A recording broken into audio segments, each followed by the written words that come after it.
नमस्कार दोस्तों, मैं हूं नवल किशोर। जैसा कि मैं बराबर बताता जा रहा हूं आपको, केवल उन्हीं प्रश्नों की बात करते हैं जो लगभग बोर्ड परीक्षा में हमारे अकॉर्डिंग लग रहा है हमको कि इस बार परीक्षा में आएंगे। तो आगे हम बढ़ रहे हैं। इस बार जो है हमारा दूसरा पार्ट था गॉस का प्रमेय। तो गॉस का प्रमेय जैसा कि देख रहे हैं, हमने चित्र बना लिया है। चित्र हमारा बना हुआ है इसमें, और इससे संबंधित पहले कुछ परिभाषाएं छोटी छोटी हो जाए। जैसे कि यहाँ पर डी ओमेगा है और ये ए भी है। यहाँ पर देखिए डी ए है अवयव, और ई है विद्युत क्षेत्र, ई यहाँ पर है। तो कुछ थोड़ी थोड़ी परिभाषाएं हैं, उनके बारे में हम बताते चलते हैं। तो सबसे पहली परिभाषा अगर देखा जाए तो इसमें होता है डी ओमेगा, यानी कि ओमेगा घन कोण। क्या है? घन कोण। तो घन कोण क्या है? ये देखिए कहाँ है? केंद्र पर है। कहाँ पर है? केंद्र पर कोण है हमारा। घन कोण कहाँ पर भैया है? केंद्र पर है घन कोण। कहाँ पर है? केंद्र पर। यानी कि अगर देखा जाए तो और वृत्त से जो है यहाँ पर केंद्र पर जो है कोण बना हुआ है। अगर देखा जाए सर्कल ही समझ जाता है। तो वृत्त के केंद्र पर आंतरिक वह कोण जो उसके परिधि के द्वारा बनाया जाता है, क्या कहलाता है? घन कोण। यानी कि कह लीजिए किसी विद्युत फ्लक्स के पृष्ठ द्वारा, किसी विद्युत फ्लक्स के पृष्ठ द्वारा उसके केंद्र पर आंतरिक कोण क्या कहलाएगा? घन कोण कहलाएगा। किसी विद्युत पृष्ठ द्वारा उसके केंद्र पर आंतरिक कोण क्या कहलाता है?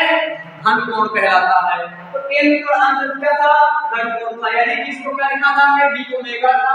क्या था? डी ओमेगा था। ये ओमेगा ही किसके कोण कह सकते हैं? जब कोण है ना, छोटा कोण, इसलिए हमने क्या कह दिया? डी ओमेगा कह दिया इसको। और इसके बाद जो है हमारा जो डी ओमेगा है ये किसके किसके बराबर होता है? एक तो हमारा डी ओमेगा का क्या होता है? डी ए cos थीटा बटा r स्क्वायर। किसके बराबर होता है? डी ओमेगा बराबर डी ए cos थीटा बटा r स्क्वायर। एक हमारा सूत्र होता है कि जो हमारा लघु अवयव है और उसके कोण पर आंतरिक है, केंद्र पर आंतरिक कोण है और उसके बीच की दूरी क्या है? लघु अवयव से r दूरी है। तो हमारा क्या होता है? डी ओमेगा होता है। कभी कभी आ जाता है हमारा कि डी ओमेगा जो हमारा होता है, डी ओमेगा किसके बराबर होता है? डी ओमेगा ये हमारा किसके बराबर होता है? a के बराबर होता है। किसके बराबर होता है? a के। और a क्या होता है? 4 पाई के बराबर होता है। किसके? 4 पाई के बराबर होता है। तो कभी कभी हम ऐसे भी लिख सकते हैं। तो आगे बात करते हैं हम घन कोण के बाद कि हमारा क्या आता है? इसका वैद्युत फ्लक्स आता है। क्या आता है? वैद्युत फ्लक्स आता है। क्या प्रकाश आता है? वैद्युत फ्लक्स। वैद्युत फ्लक्स, वैद्युत फ्लक्स क्या होता है? देखिए फ्लक्स ग्रंथिकाओं की जो संख्याएं होती हैं उनके बारे में बात करते हैं कि किसी काल्पनिक पृष्ठ से, किसी काल्पनिक पृष्ठ से, या कह लीजिए विद्युत क्षेत्र में स्थित ऐसा पृष्ठ जिससे गुजरने वाले कुल बल रेखाओं की संख्या ही क्या कहलाती है? हमारा विद्युत फ्लक्स कहलाती है। कुल बल रेखाओं की संख्या ही क्या कहलाती है? हमारा विद्युत फ्लक्स। तो किसी विद्युत क्षेत्र में खींचा गया हुआ काल्पनिक पृष्ठ, मान लिया हमने विद्युत क्षेत्र है, इसमें हमने एक कल्पना द्वारा पृष्ठ बना लिया है। इस पृष्ठ से जितनी बल रेखाएं गुजरती हैं, क्या होता है? जितनी बल रेखाएं गुजरती हैं वो क्या कहलाती है? विद्युत फ्लक्स। क्या कहलाती है? इनकी संख्या की माप को, इसकी संख्या के माप को। तो परिभाषा हमारी क्या बनती है कि विद्युत क्षेत्र में खींचा गया वह काल्पनिक पृष्ठ जिससे गुजरने वाली कुल बलरेखाओं की संख्या की माप को विद्युत फ्लक्स कहते हैं। इसे फाई ई से व्यक्त करते हैं। किससे व्यक्त करते हैं भैया? फाई ई से व्यक्त करते हैं। तो ये हो गया हमारा जो है क्या, विद्युत फ्लक्स। क्या हो गया? विद्युत फ्लक्स। तो अब हम बात करते हैं गॉस प्रमेय की। किसकी बात करते हैं? गॉस प्रमेय की, जो कि देखिए विद्युत फ्लक्स भी हमारा बहुत इंपॉर्टेंट है। इस पाठ में विद्युत फ्लक्स का जो महत्व है वो बहुत ही इंपॉर्टेंट है, और यानी कि जो है इसको जानना भी बहुत जरूरी था। कभी कभी विद्युत फ्लक्स आ जाता है, क्या आ जाता है? विद्युत फ्लक्स की परिभाषा आ जाती है कि विद्युत क्षेत्र में खींचा गया वह काल्पनिक पृष्ठ जिससे गुजरने वाली कुल बलरेखाओं की संख्या के माप को क्या कहेंगे? हम विद्युत फ्लक्स कहेंगे। अब विद्युत फ्लक्स के बाद इसको हमने क्या किससे नोट किया? फाई ई से। फाई ई बराबर होता है E vector A into D A. क्या होता है? Vector A into D A. विद्युत क्षेत्र और ये लंब अवयव का सदिश अवयव जो है इसका जो बिंदुओं का गुण अगर डॉट गुणनफल कर दिया जाए, सदिश कर दिया जाए इनका, तो क्या होता है? फाई ई के बराबर होता है। तो आगे बढ़ते हैं, गॉस प्रमेय की बात करते हैं भैया, जो हमारा सबसे ज्यादा इंपॉर्टेंट है। तो गॉस प्रमेय होता क्या है? गॉस ने बताया किसी बंद पृष्ठ से गुजरने वाला कुल विद्युत फ्लक्स। देखिए विद्युत फ्लक्स अभी तो गुजर था, हमने बताया था कि जो हमारा विद्युत फ्लक्स होता है वो क्या था? किसी काल्पनिक पृष्ठ से गुजरने वाली बलरेखाओं की संख्या के माप को कहते थे।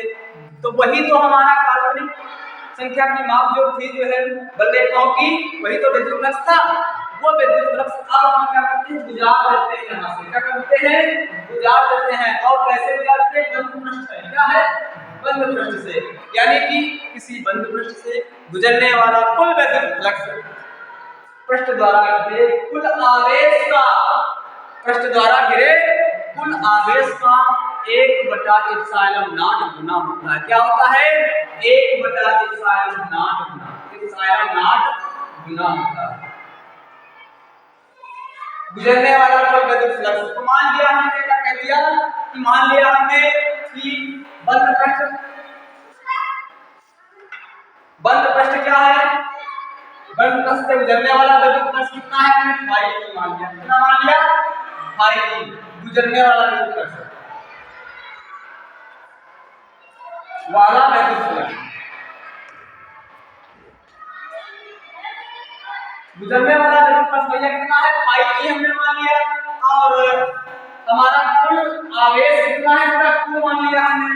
कुल आवेश कितना है? Q बराबर क्या है? कुल आवेश।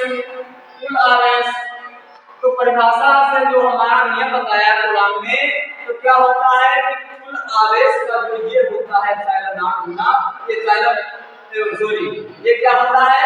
विद्युत फ्लक्स फाई ई। ये क्या होता है कि कुल आवेश का एप्सिलॉन नॉट गुना का मतलब गुना कर देंगे, यानी कि क्या हो जाएगा? फाई ई बराबर तुम्हारा हो जाएगा Q गुणे 1/एप्सिलॉन नॉट। गुना होता है, गुना माने गुना, तो क्या हो जाएगा? Q हो जाएगा, यानी कि हमारा हो जाएगा Q/एप्सिलॉन नॉट। तो हमारा क्या आ जाएगा? फाई ई बराबर अगर देखा जाए तो Q/एप्सिलॉन नॉट होता है। ये हमको सिद्ध करना है, इसकी उत्पत्ति करना है कि कैसे जो है ये सिद्ध किया जाए।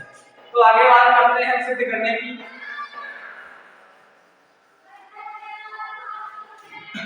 देखिए हम जानते हैं क्या होता है कि फाई ई बराबर क्या होता था? हमारा लघु अवयव यहाँ होता था डी फाई। तो क्या हुआ था? डी फाई ई बराबर था हमारा लघु अवयव, यानी कि पहले लघु अवयव डी ए से गुजरने वाला विद्युत फ्लक्स, लघु अवयव डी ए से। देखिए सबसे पहले जो है हम छोटे की बात करते हैं, फिर बड़े की बात करते हैं। यानी कि अगर छोटा मान निकाल लिया जाए तो आप मान भी निकाल लेंगे। इसलिए पहले हमने क्या किया कि लघु अवयव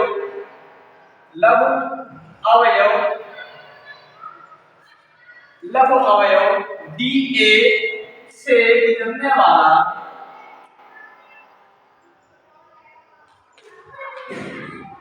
वाला वैद्युत फ्लक्स। क्या है?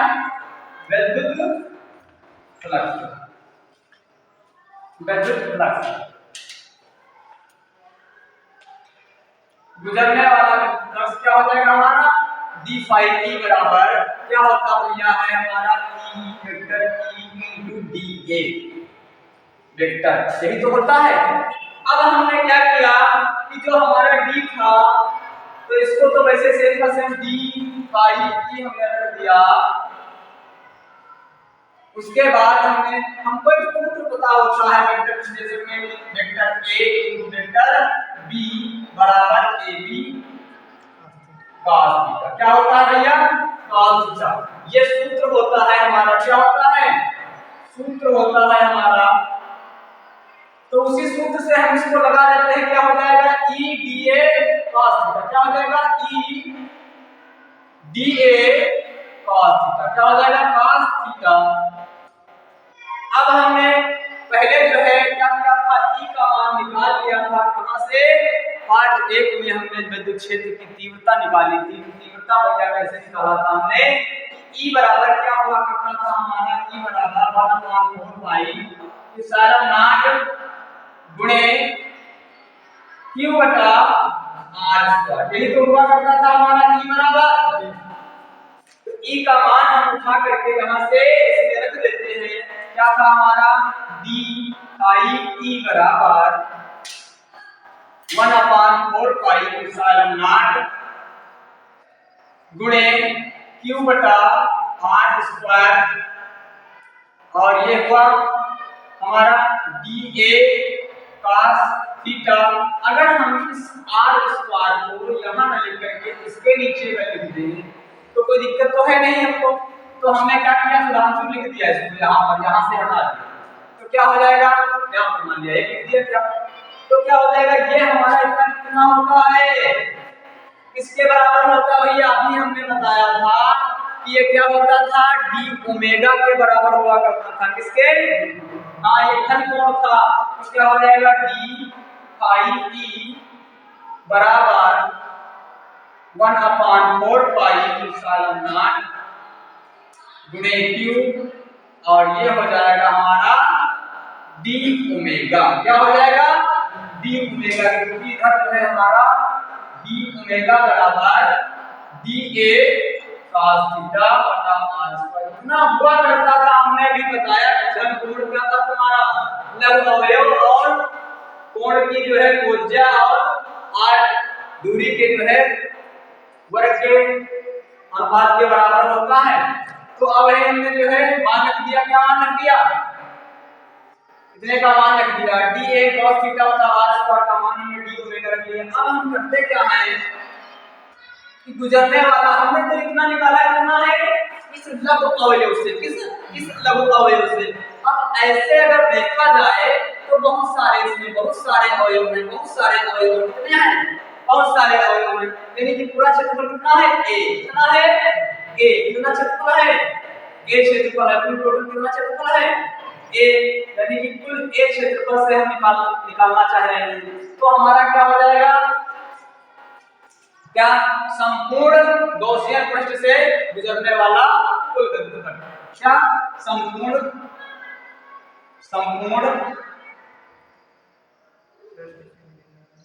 गॉसियन पृष्ठ से यन पृष्ठ से गुजरने वाला विद्युत फ्लक्स। देखिए भैया हमने क्या किया है? संपूर्ण की बात की है। कितने? संपूर्ण की बात। अगर संपूर्ण की बात की जाए तो हमने क्या किया है? समाकलन लिया है सदैव। क्या किया है? समाकलन लिया है।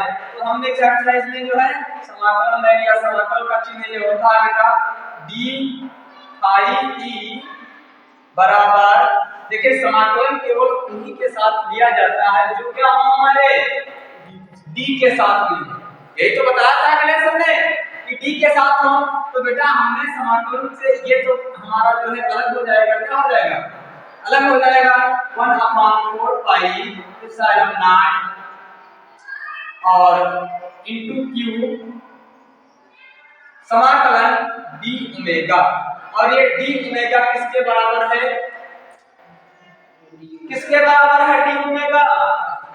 है 4 पाई के बराबर है, क्योंकि किसके बराबर है? 4 पाई के बराबर से पूरा डी ओमेगा किसके बराबर है? हाँ, डी ओमेगा क्या होता है? डी ओमेगा बराबर होता है 4 पाई। किसके बराबर होता है? 4 पाई के। अगर इसका समाकलन करेंगे यहाँ इसका तो क्या हो जाएगा? a, और a बराबर क्या हो जाएगा? 4 पाई। हाँ, 4 पाई के बराबर होता है, तो यहाँ पर क्या लिख देंगे हम? 4 पाई लिख देंगे। इसका समाकलन जब किया जाएगा तो d और समाकलन का चिन्ह चला जाएगा, तो क्या बचेगा?